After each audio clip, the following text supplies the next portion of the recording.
He called to give a simple work order, but when a little girl answered the phone and said, "Hi, Daddy," everything he believed about his life and his past shattered. The sunlight filtered through the towering windows of Holt and Mercer Enterprises, casting clean lines of gold across the cold marble floor. Everything in Evan Holt's office was meticulous, from the placement of the abstract art on the walls to the exact alignment of the fountain pen on his desk. Evan himself reflected that precision, a man of success, control, and silence. At 45, he was the kind of handsome that made people pause when he entered a room. Strong features, deep brown eyes that could cut or comfort, in jet black hair that had barely grayed despite the pressure of building a corporate empire from the ground up. Today, however, there was a rare shift in his routine. His longtime executive assistant had gone on a 2-week vacation, a luxury she never allowed herself but had finally accepted after years of nudging. In her place was someone new, temporary, barely more than a name in his inbox. Laura Bennett, internal admin, recently transferred, quiet record, clean background. He hadn't spoken to her yet, hadn't needed to, until now. An issue with vendor contracts had come up last minute, and there was no time to delegate. He had a window of 10 minutes before his next call with the board, and he wasn't one to waste time. He dialed the number listed in the internal staff directory and waited. 1 ring, 2, then the click of the call connecting. But instead of the calm, efficient voice of a trained assistant, he was met with a soft, high-pitched voice that made him frown in confusion. "Hello." Evan blinked. The voice was unmistakably that of a child, clear, sweet, and entirely unbothered by the idea of answering a stranger's phone call. "Hello," he said, adjusting his tone instantly. "Is your mom there?" "She's busy, doing laundry," the girl answered matter-of-factly. "I see. And you are?" "I'm Ellie, I'm 4. He smiled slightly despite himself.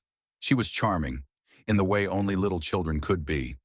Open, unfiltered, curious. "Well, Miss Ellie, I was trying to reach your mom. Do you think you could tell her boss called?" There was a brief silence, then, "Your mommy's boss?" "Yes, that's right. My name is Mr. Holt."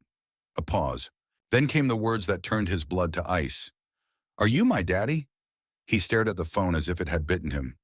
"I'm sorry," he said carefully.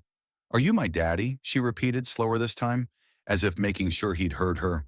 Evan sat back in his chair, stunned. He almost asked if this was a prank, but her voice was too earnest, too real. "Ellie, why do you think I'm your dad?" "Because," she said simply, "we have your picture. Mommy has it on the wall. She said you're kind, and your eyes are like mine. I always look at it before bed.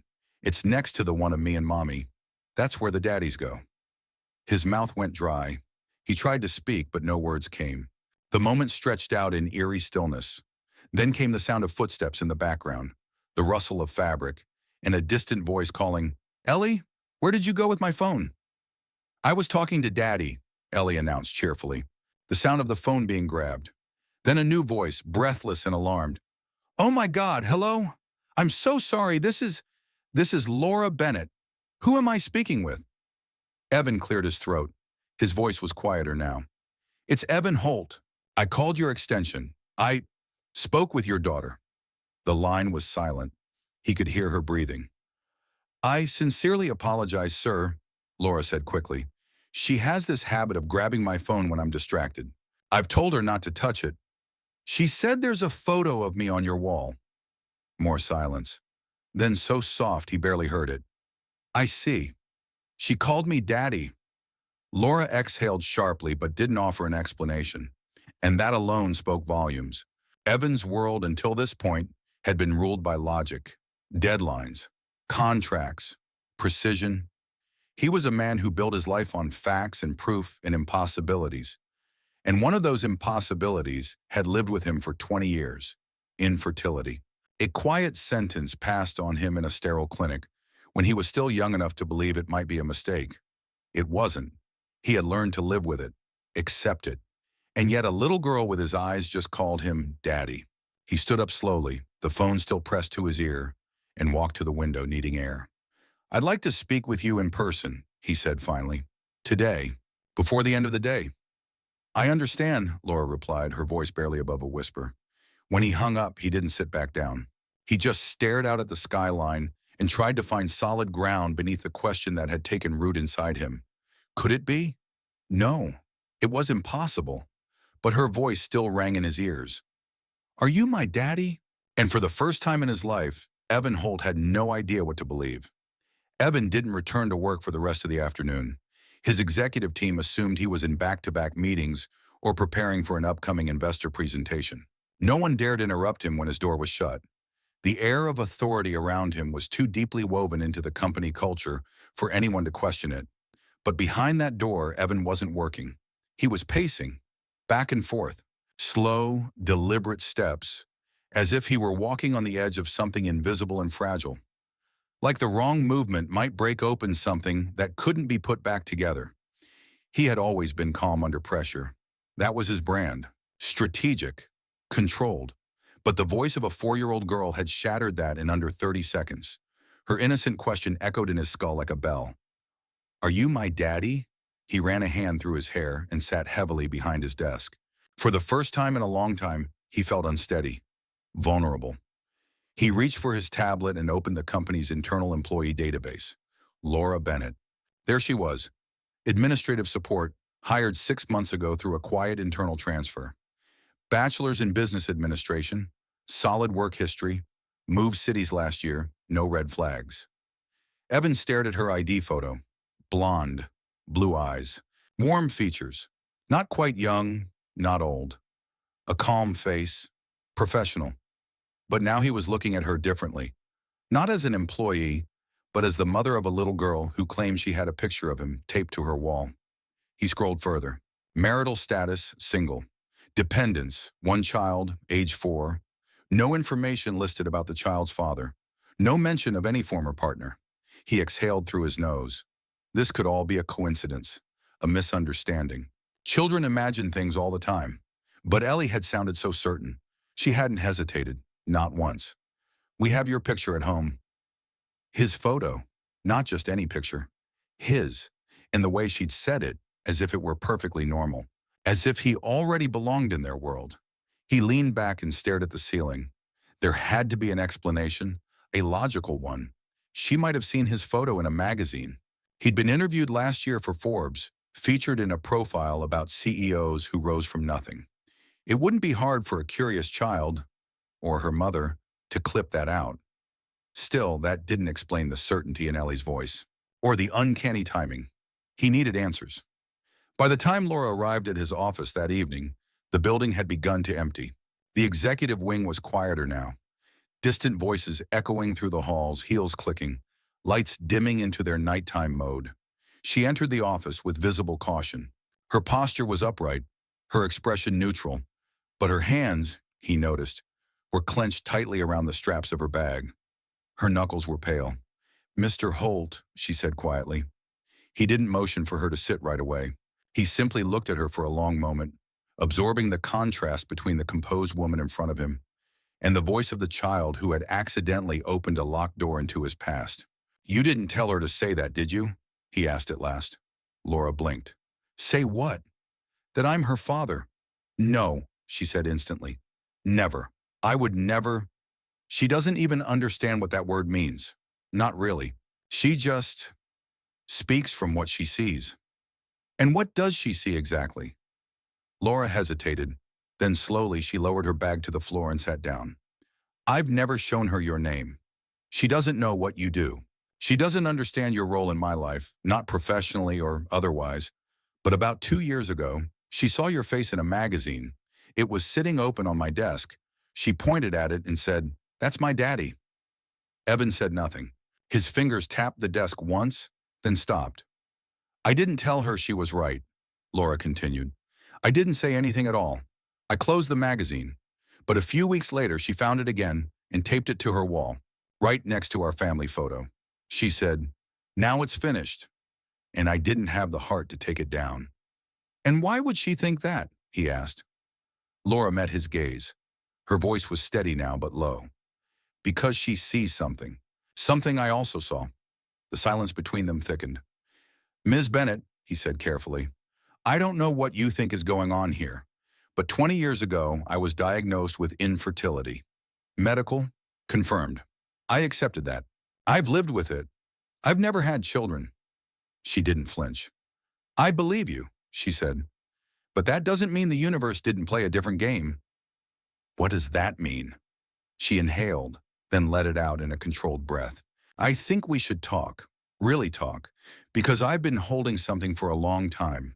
And after what happened today, I don't think I can keep it to myself anymore. Evan leaned forward slowly, his expression unreadable. The air between them shifted, thick with something unspoken. History neither of them fully understood, but both felt was no longer avoidable. She looked down at her hands. When she raised her eyes again, there was a strange combination of fear and relief in them. I didn't plan for this, she said. I never thought we'd cross paths again. And when we did, I never imagined I'd be sitting here, having this conversation. He blinked. Again? Laura nodded once. Just once. And in that single motion, the ground beneath his world gave its first deep, definitive crack. The silence after her words wasn't just quiet, it was weighty. A kind of silence that felt like it had been waiting for years to arrive. Evan stared at Laura, his expression unreadable, as if parsing her meaning syllable by syllable. Again. That one word had uncoiled something inside him. It slid through his logic like a thin crack in glass. He leaned back slowly in his chair, arms crossed, eyes narrowed, not in hostility, but in something much more dangerous for a man like him. Confusion. Vulnerability. What do you mean we've crossed paths again? Laura's hands were clasped together so tightly on her lap, her knuckles were white. But when she looked up, her voice was steady, though tinged with a weight that had clearly lived inside her for a long time. 17 years ago, she said, I was in college. I was struggling with money. I worked 2 jobs and still couldn't keep up with tuition. One day, a friend told me about this clinical trial, a fertility study run by a private medical research group. They were looking for participants, confidential, paid well. I signed up. Evan didn't breathe. Something about the rhythm of her speech, the way she was slowly peeling back layers, was already starting to connect dots he didn't want to admit existed. It wasn't IVF exactly, she continued. It was more of a long-term genetic compatibility study. They paired anonymous egg and sperm donors and tracked early developmental data. We weren't told who the donors were. We were just given biological profiles. Eye color, height, general traits. She paused. My donor was listed as 6'2", dark hair, brown eyes, high IQ, athletic background, no known family illnesses. That's all I knew. The chair creaked softly as Evan shifted. Every detail she gave felt like a mirror held up to his younger self. I wasn't trying to get pregnant then, she said. That wasn't the purpose. It was data collection. Short-term implantation and removal, reversibility, ethics approvals. I was paid and walked away. And, he asked, his voice tight, and I never thought about it again. Not for years, until I turned 30 and realized I wanted a child. I had no partner, no family left. But I had choices. Evan felt something building in his chest, something like pressure, like a door behind which an old truth had been trapped for far too long. Laura continued, I went to a fertility clinic. I told them I wanted to become a single parent. I asked to browse anonymous donor profiles. I spent weeks reviewing options, but the more I looked, the more it all felt wrong. Artificial. Detached. So what did you do? Evan asked, though part of him already knew. She looked him straight in the eye. I went back to the clinic from the research trial. I asked if they still had archived genetic material. I gave them the ID number from that study. I told them I wanted him, that donor, whoever he was. I didn't know why. I just felt like I needed to. Evan didn't speak. His throat was dry. They were surprised, she said, but they found it. One sample preserved under research code only. No name, no contact info, just an encrypted ID. They confirmed it was viable. I signed the paperwork. Ellie was born 9 months later. He was shaking his head now, slowly, as if trying to undo the reality creeping into every corner of the room. That doesn't make sense, he said finally. That material, those studies, they were meant to be destroyed or used only for academic trials. I was part of one of those studies too. I donated. Once. 18 years ago. I never followed up. Their eyes locked. Do you remember your donor ID? She asked softly. He did. Of course he did. It had followed him around like a ghost for years, even though he never imagined it meant anything. Even though he was told he'd never father a child. AG3427B, he said. Laura reached into her bag, pulled out a file folder, opened it.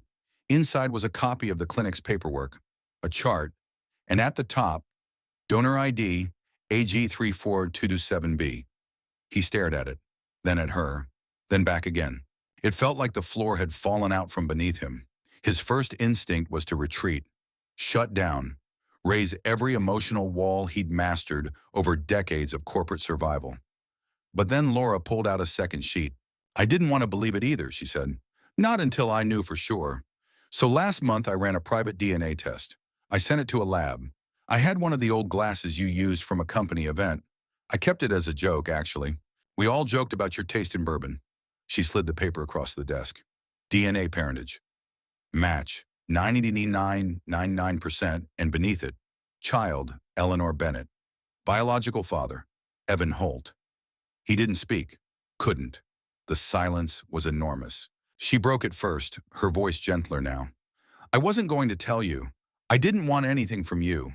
Ellie doesn't know. She just feels things. She's always been intuitive. He was still staring at the document.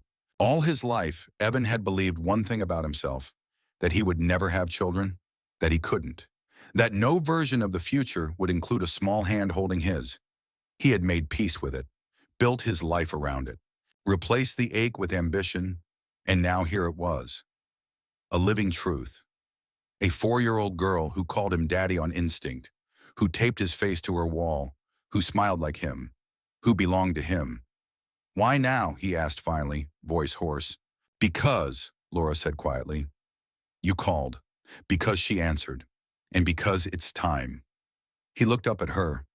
For the first time in hours, there was something in his eyes that hadn't been there before.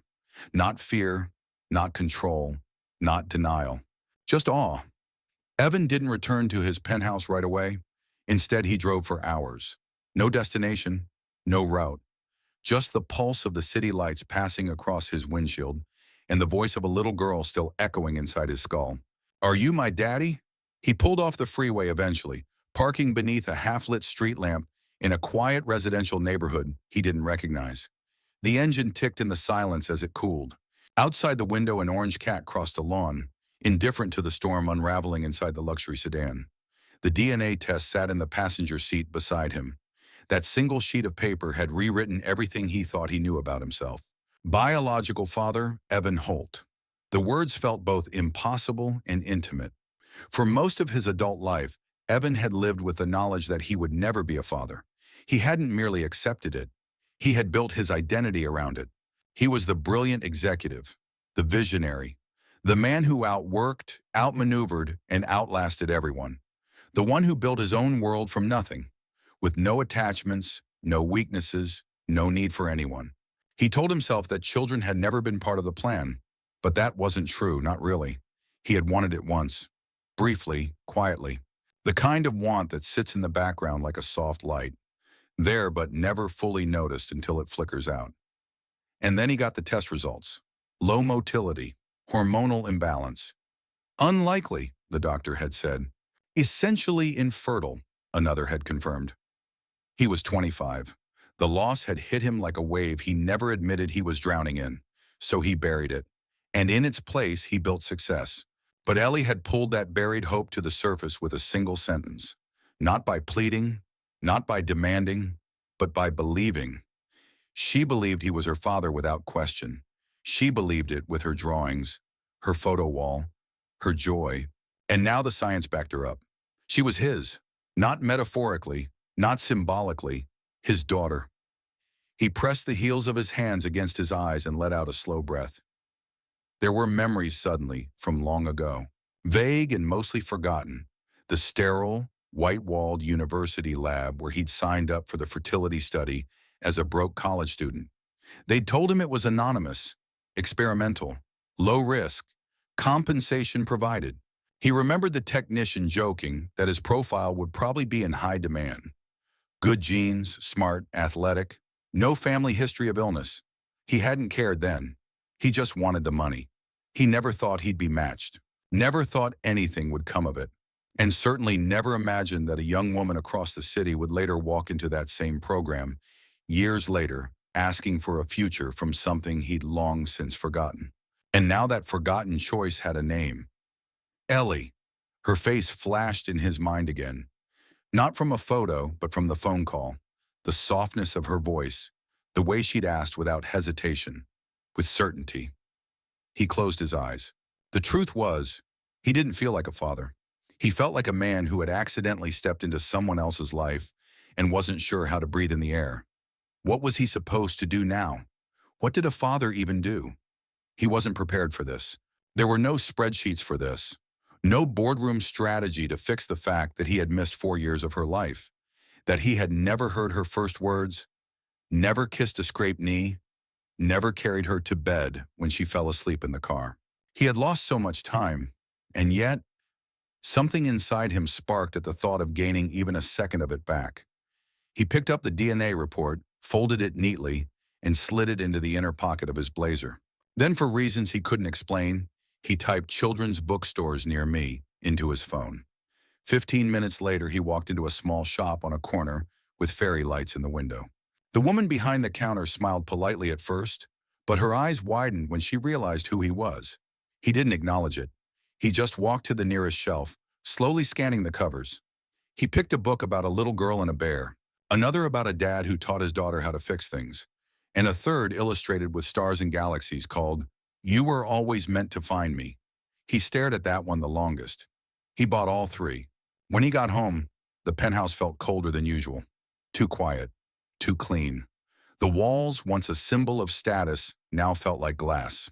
He set the books on the kitchen counter and poured a glass of whiskey. But he didn't drink it. Instead, he sat on the edge of the couch, elbows on his knees, staring at the empty space in front of him like it might offer some kind of answer. And then, softly, slowly, a thought formed. She already thinks I'm her father. Whether I believe I deserve it or not, I already am.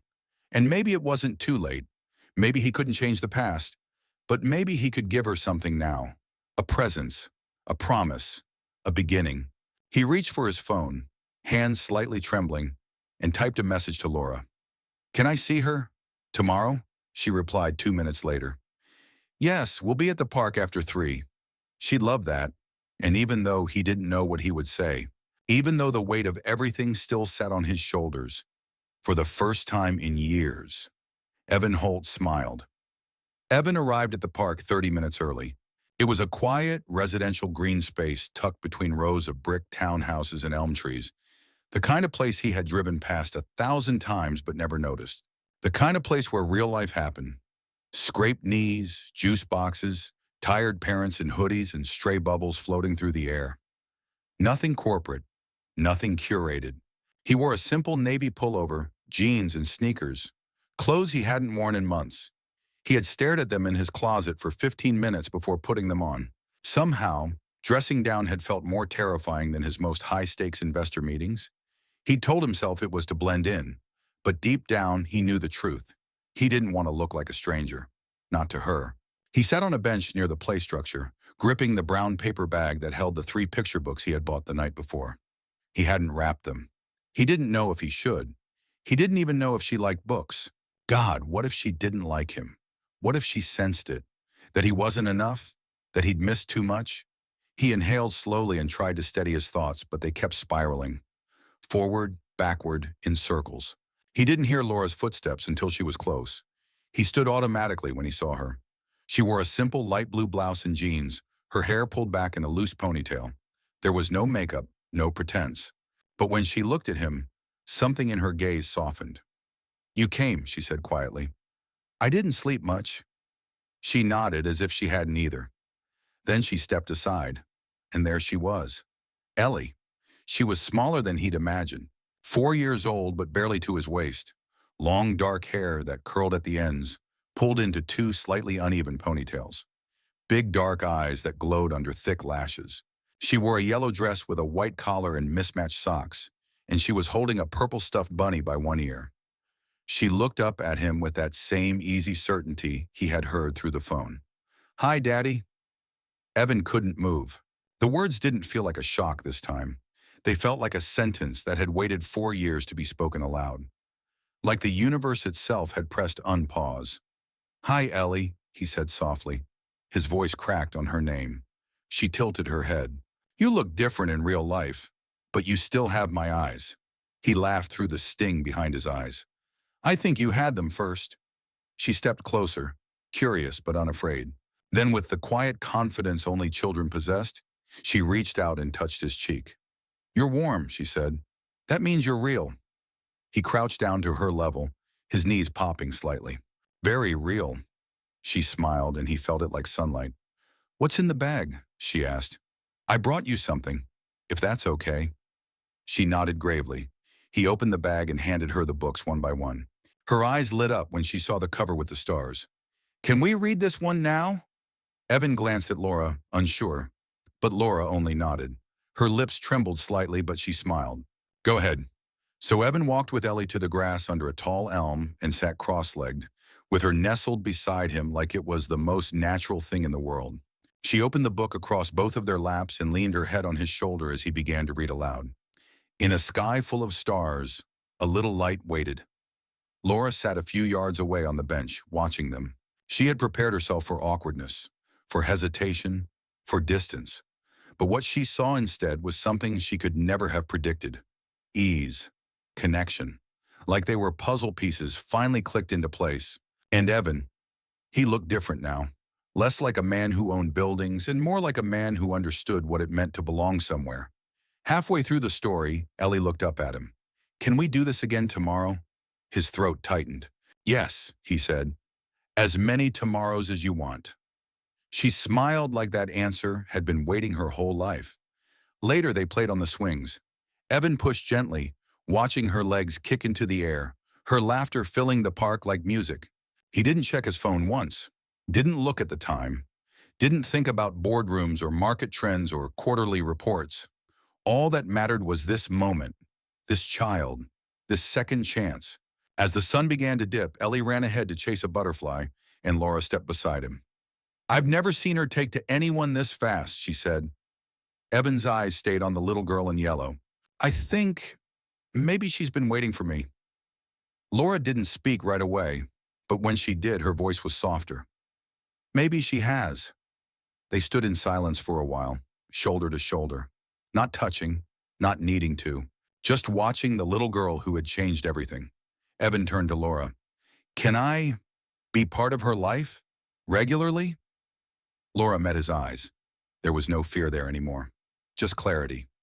"Yes, but only if you show up. Really show up." He nodded.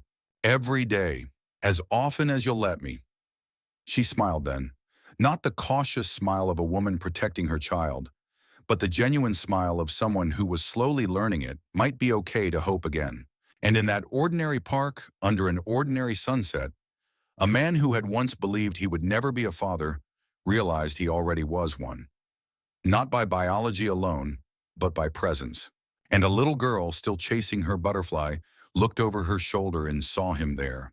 Still watching, still waiting, still hers.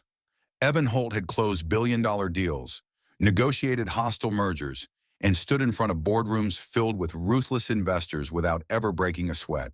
But walking into a quiet apartment on a Wednesday evening, holding a half-eaten ice cream cone in a 4-year-old girl's sticky hand, was the most disorienting, terrifying, and sacred experience of his life. Ellie led the way. He had offered to walk them home after the park. Laura hesitated for a second, just long enough for him to notice, but then she agreed, and now here they were. The apartment was small, warm, lived in, the opposite of the glass and steel world he occupied. Toys were scattered around the living room like the aftermath of a tiny, joyful storm. Crayons, dolls, a half-built puzzle on the coffee table. It was chaos, but it was beautiful. Ellie kicked off her shoes and ran to the fridge. "Do you want to see our wall?" she asked excitedly. Laura, busy slipping off her sandals by the door, looked up. "Ellie!" "It's okay," Evan said softly. "I'd like that." Ellie took his hand again and led him to a corner of the living room, where a small bulletin board hung just above a child-sized table. Evan's breath caught. There were drawings. So many drawings. Some in crayon, others with glitter and stickers. There was a picture of a rocket ship with 3 stick figures. Me, Mommy, Daddy. There was a finger-painted heart with his photo, cut from a magazine, glued right in the center. She had even drawn his tie. Laura stood behind him, silent. Her arms were folded across her chest, not in defiance but in uncertainty. She had always known this wall existed, but seeing him in front of it made it feel different, real. She never had a dad, Laura said after a moment, but she gave herself one, and somehow she gave herself you. Evan stared at the wall like it was sacred. He didn't know what to say, how to process the fact that this child had imagined him into her life before he even knew she existed. He crouched down and gently touched one of the drawings. "I've never had a wall like this," he whispered. Ellie beamed. "Now you do." Laura cleared her throat. "I'll make some tea." She disappeared into the kitchen. Evan sat cross-legged on the carpet. Ellie climbed into his lap without asking. Her trust was so complete it made his chest ache. "Do you know what forever mean?" she asked. He nodded. "Then promise you'll be here tomorrow too." He looked into her eyes, his eyes reflected back at him in miniature, and answered honestly, "I promise." When she eventually fell asleep in his lap, her bunny still tucked under her arm, he didn't move. Not for 20 minutes. Not even to check his phone, which had been buzzing in his pocket for the last hour. For the first time in as long as he could remember, nothing felt more urgent than this moment. Laura reappeared with 2 mugs of tea and paused when she saw the way Ellie had curled into him. Her voice dropped to a whisper. "I haven't seen her sleep like that in months." He looked up. "I didn't mean to. I can move her." "No," she said gently. "Let her be. She's never looked safer." Evans shifted slightly so that Ellie could rest more comfortably, then leaned back against the couch. Laura sat on the floor a few feet away, her knees pulled up, her mug cradled in her hands. "She's everything," she said. "I see that." They sat in silence for a while, and then Laura, eyes still on her tea, said quietly, "You're not what I expected." He raised an eyebrow. "No? I thought you'd be cold, distant, all suits and ego." "Some days I am. But today, you were just her dad." Evan didn't answer right away. He looked down at Ellie's sleeping form, the way her tiny hands had relaxed, the rise and fall of her breathing. "I don't know what I'm doing," he admitted. "I feel like I'm standing in the middle of something I was never trained for. No prep, no safety net, just instincts." Laura smiled. "Welcome to parenting. I'm terrified I'll mess it up." "You will," she said with a shrug. "We all do. But if you keep showing up, that matters more than getting it perfect." He looked at her for a long moment. "You're not afraid to do this alone?" "I was, every day, until now." He studied her face, the lines of fatigue and strength, the resilience layered behind her calm demeanor. "I'm sorry I wasn't there," he said. "For you, for her, even if it wasn't intentional." She nodded slowly. "You didn't know, but you do now." Ellie shifted in her sleep, mumbling something incomprehensible, and then settled again. Evan touched her hair, smoothing one soft strand from her cheek. "I thought I was broken," he said, barely above a whisper. "When they told me I couldn't have kids, I buried it. I built a life around that emptiness and convinced myself it didn't hurt. But it did. It always did." Laura reached out and gently touched his hand. Not romantically, not out of obligation, just connection, understanding. "You're not broken," she said. "You just hadn't found your way yet." He closed his eyes for a second. When he opened them again, he whispered, "I think I want to know her favorite color." "Yellow," Laura replied instantly, "and purple, together. She says they're happy opposites." He smiled. "What's her favorite song?" "She makes one up every day, never the same twice." "What's her favorite food?" "Pancakes with chocolate chips, but only if the chips are inside, not on top." He chuckled. "She's already more decisive than my entire board of directors. She runs a tighter ship, Laura agreed with a soft grin. Evan looked back down at Ellie and realized something he hadn't dared admit before. He wanted all of it. The mess, the bedtime stories, the tantrums, the drawings, the awkward school events, the sleepless nights. He wanted it all. He didn't just want to visit this world. He wanted to live in it, with her, and maybe, with time, with Laura too. As the night deepened, Laura stood and carefully picked up Ellie from his lap, cradling her with practiced ease. She looked over her shoulder as she carried her toward the bedroom. "She's going to ask if you're coming back tomorrow." "I'll tell her yes," Evan said, "and mean it." And this time, when he left the apartment and stepped into the quiet hallway, he didn't feel like he was walking away. He felt like he was becoming someone new. The following week passed like a dream wrapped in quiet chaos. Every day after work, Evan left his glass tower downtown and drove across the city to a two-bedroom apartment with peeling paint on the stairwell, a mailbox that stuck, and a little girl who ran to him like the world made sense when she saw his face. He brought books, puzzles, stickers, a homemade puppet, which Laura teased him about with warm amusement, and on Thursday, pancakes, real ones, made by his own hands, burnt edges, lumpy batter, and all. Ellie declared them the best pancakes ever made in human history, which nearly made Evan cry on the spot. And yet, for all the joy, the laughter, the innocence of watching a 4-year-old tie a tutu around his waist and demand a tea party in his honor, he couldn't shake the weight that began to build inside him late each night when the door closed behind him and he returned to his sprawling penthouse with its clean, quiet silence. He felt it pressing against his ribs, a pressure, a question. Am I good enough? Because beneath the smiles and the bedtime stories, Evan was still a man fighting the ghosts of the life he had lived before he knew about Ellie. The decades of sterile boardrooms, cold hotel suites, and closed emotional doors. He'd spent so long becoming someone that didn't need love to survive that now, in the presence of pure, unconditional affection from a child, he didn't always know what to do with it. He was terrified. Terrified of loving her too much and failing her anyway. Terrified of making mistakes and becoming the absence he never meant to be. And more than anything, terrified of losing her. The fear took root one Friday night when Ellie had a fever. Laura texted him around 7 p.m. with a short message. "She's okay, just a cold, staying in bed tonight." He had never driven across the city faster. By the time he arrived, Laura looked surprised but not upset. She let him in without a word and pointed to the tiny bedroom, where Ellie lay curled beneath a pile of blankets, her cheeks flushed, a damp washcloth resting on her forehead. He sat beside her bed for hours, brushing her hair gently back, whispering stories about starships and galaxies, and a brave bunny who never gave up on her family. Ellie didn't speak much, but her hand clutched his finger the entire time. When her breathing deepened and she finally slipped into sleep, he exhaled like he hadn't in hours. He stood slowly, moving back into the living room, where Laura waited with tea. Always tea. They sat together on the couch.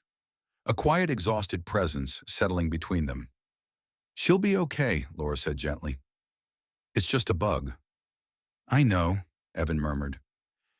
"It's just, I didn't know I could worry this much. About someone else. Not like this." Laura tilted her head. "It's terrifying, isn't it? Loving someone that much." He nodded. They sat in silence again, the low hum of the fridge the only sound. Then finally he turned to her. "I don't know how to do this, Laura. I keep trying, but I wake up every morning thinking I'll mess it all up. That I'll say the wrong thing, or make her cry, or disappoint her. That I'll turn into another man who vanishes." Laura placed her cup on the table and looked at him. Really looked at him. "You're not going to vanish. How can you be sure?" "Because you show up," she said. "Every day. No one told you to. No one's paying you to. You're not here out of obligation. You're here because you want to be. That counts." He looked away. "What if it's not enough?" "She doesn't need perfect," Laura said quietly. "She needs you." There was a pause, and then she added, "She tells her toys you're her superhero. Every night. I hear her whispering it." Evan's throat tightened. He had spent his whole life building an empire that he thought would define his legacy. But this? This tiny declaration from a 4-year-old about bedtime superheroes, this was what legacy actually meant. "I'm not a hero," he said. "You're hers," Laura replied. "That's better." He leaned back, overwhelmed. And then, without really thinking, he asked the question that had been floating on the edge of his consciousness for days. "Do you ever think there's still time?" Laura blinked. "For what?" "For something more." She didn't answer right away. Her gaze dropped to the floor. "I used to believe that, but I've spent so long protecting Ellie that I stopped protecting my own hope." Evan reached out carefully and took her hand. She didn't pull away. "I want to earn both of you," he said, "not just because I'm her father, but because I see you. Because I know what it means that you've done this alone. Because I don't want to take anything. I want to build something." Laura closed her eyes just for a second. When she opened them, they shimmered. "I'm scared too," she admitted. "But maybe we can be scared together." He smiled. It's a small, real smile that crinkled the corners of his eyes. Outside, the city carried on without them. Traffic, lights, the rush of people moving through lives that had no idea something enormous had quietly shifted inside a second-floor apartment that Friday night. Inside, two people who had once been strangers sat shoulder to shoulder on a couch. No promises made, no guarantees spoken, just two hearts learning how to beat in rhythm again. And in the next room, a little girl slept with a stuffed bunny in one arm and a new dream taking shape in her small, fevered mind. A home that had finally found its missing piece. It was spring when everything changed. Not all at once, but in the kind of slow, meaningful way that only happens when real life begins to bloom. The air smelled like blooming magnolia trees. Sidewalk chalk decorated the front steps of Laura's apartment. The corner store had started selling watermelon slices in little plastic containers, and Ellie's favorite yellow sundress was back in rotation, now paired with new purple sneakers that she insisted matched the sky. It had been 3 months since Evan first met her in the park. 3 months of showing up. Every day he was there, sometimes for an hour, sometimes for dinner. Sometimes he just stopped by to drop off a new book or to braid Ellie's hair. Badly, while she giggled and told him he needed practice. But always, he showed up. He had found a rhythm, not as a CEO, not as a millionaire, not even as a man trying to prove anything, but simply as a father. He learned the details, that Ellie hated loud hand dryers in public bathrooms and loved building cardboard forts, that she sometimes talked to herself in the mirror, that her favorite bedtime routine was 2 songs, one silly and one slow, followed by a made-up story about a talking fox who always found her way home. And every time he looked into her eyes, he felt something ancient in himself soften. The fear didn't go away entirely. There were still moments. When Ellie got a scrape and looked to him before Laura, when she asked why he couldn't tuck her in every night, when he saw the drawings of Mommy, Daddy, Ellie, and wondered if he was allowed to be part of a picture she had imagined long before he arrived. But Laura never once pushed him away. And in the spaces between panic and peace, something began to grow between them too. Not a love story in the traditional sense. There were no declarations, no sweeping kisses in the rain, just quiet understanding. Grace, late-night tea, shared laughter over Ellie's bizarre breakfast food combinations. A shoulder leaned against another during long days. Trust, slowly stitched together. And then, one Saturday morning, Evan walked into the apartment holding something different. Not a book, not a toy, a box. Ellie ran to the door, already mid-giggle. "You're early." "I brought something," he said. "What is it?" she asked, eyes wide. "It's for your wall." That made her gasp. "My wall?" Laura stepped into the living room, wiping her hands on a dish towel. Evan looked at both of them, then gently placed the box on the floor and lifted the lid. Inside was a picture frame, a real one, dark wood, wide, with glass. Inside it was a photo taken 3 weeks ago, a candid.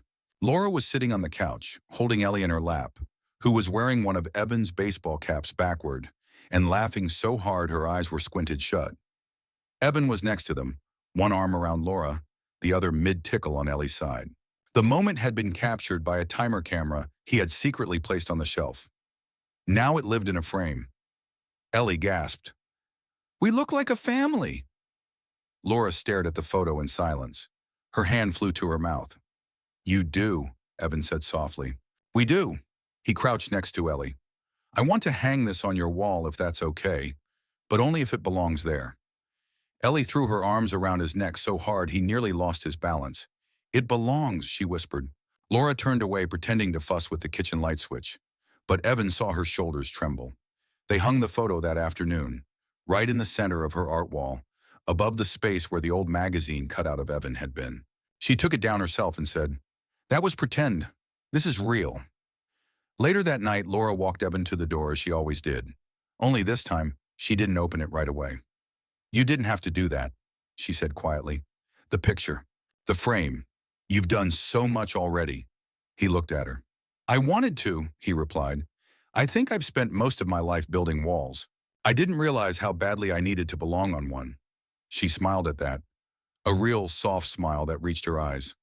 "I used to wonder," she said, "what it would be like to do this with someone else, with someone who saw her the way I see her, who loved her not out of duty, but because they couldn't help it." Evan swallowed. "Do you still wonder?" She shook her head. "Not anymore." And then, for the first time, she stepped forward and kissed him. Not dramatically, not with fanfare, just a quiet kiss, full of warmth, truth, and the promise of something that had been earned slowly, over time, with patience and care. When they pulled back, Evan was smiling. "You know," he said, "if you let me, I'd really like to keep being part of this. Of you, of her, of this wall we're building." Laura took his hand. "You already are." And in that moment, something inside Evan shifted forever. He wasn't the man who had once believed he'd never have children. He wasn't the powerful CEO trying to outrun his past. He wasn't broken or late or lost. He was simply a father. And the home he thought he'd never have was no longer made of glass and steel. It was built in laughter, in bedtime songs, in purple sneakers, and in the heart of a 4-year-old girl who had chosen him before he ever knew he needed to be chosen. When Evan walked down the steps that night and turned to look back at the apartment window, the lights glowing soft behind the curtains, he felt the truth settle deep in his chest. He wasn't going anywhere. He was home. Forever. The ending of this story, in my view as the author, isn't just a happy resolution. It's a quiet triumph.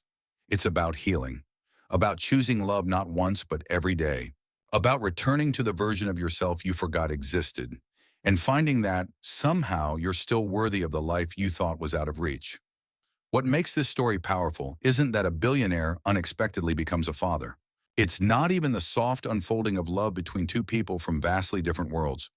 The true miracle is that every character, Evan, Laura, and little Ellie, chose to try. Evan, who lived behind polished glass walls and emotional armor, allowed himself to feel, to care, to show up. Laura, who had spent years surviving, let herself hope. And Ellie, with the fearless clarity only children possess, loved openly, not because she was told to, but because she knew. The final chapter isn't a fairy tale. It's something more honest. It's about building a family not from perfection, but from presence, from effort, from shared breath and burnt pancakes and soft bedtime songs. The love in this story isn't loud or dramatic. It's slow, earned, real. This is a story where the greatest plot twist isn't found in DNA results or secrets revealed, but in a man learning that he can be a father, a partner, a home, that he already is. And to me, that's the most powerful ending of all. Would you like me to write a postscript for publication or a personalized author's note for readers to include at the end of the book?